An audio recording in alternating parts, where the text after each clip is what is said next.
Bienvenue à cette capsule vidéo sur les bonnes pratiques en gouvernance pour les conseils d'administration des organismes sans but lucratif au Québec. Aujourd'hui, nous allons passer en revue l'ordre du jour typique d'une réunion de conseil d'administration. La réunion commence par une ouverture qui ne nécessite pas d'adoption formelle. C'est le moment où le président accueille les administrateurs et déclare officiellement l'heure d'ouverture de la rencontre. Ensuite, nous procédons à la vérification de la légalité. Cela inclut la vérification du quorum et la confirmation que l'avis de convocation a été dûment envoyé. Nous passons ensuite à la lecture et à l'adoption de l'ordre du jour. Les membres peuvent proposer des modifications avant de l'approuver. La lecture et l'adoption du procès-verbal de la dernière réunion suivent. Cela garantit que les décisions précédentes ont été correctement consignées. Pour gagner du temps, nous vous recommandons d'envoyer le procès-verbal de la dernière rencontre avec la convocation, permettant ainsi aux administrateurs de le lire avant la réunion. En adoptant cette méthode, la lecture du procès-verbal lors de la rencontre n'est plus nécessaire. Nous passons ensuite à la lecture de la correspondance.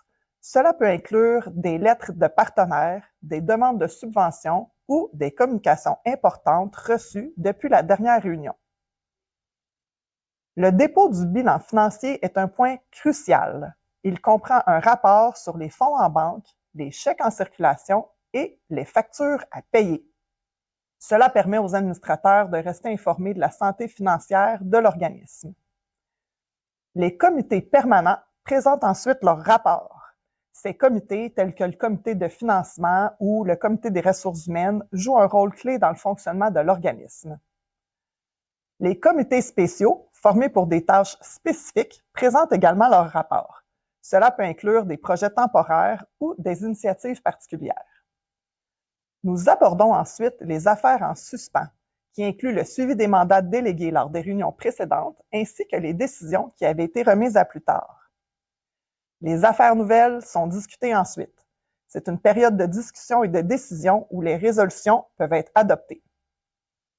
Le point varia permet de discuter de sujets divers qui ne nécessitent pas de résolution formelle lors de la rencontre en cours. Enfin, la réunion se termine par une fermeture officielle marquant la fin des délibérations. Le président déclare l'heure de fin de rencontre. Merci d'avoir suivi cette capsule sur l'ordre du jour d'une réunion d'un conseil d'administration. Nous espérons que cela vous aidera à mieux comprendre les bonnes pratiques en gouvernance pour votre OSBL. N'hésitez pas à nous contacter pour du soutien.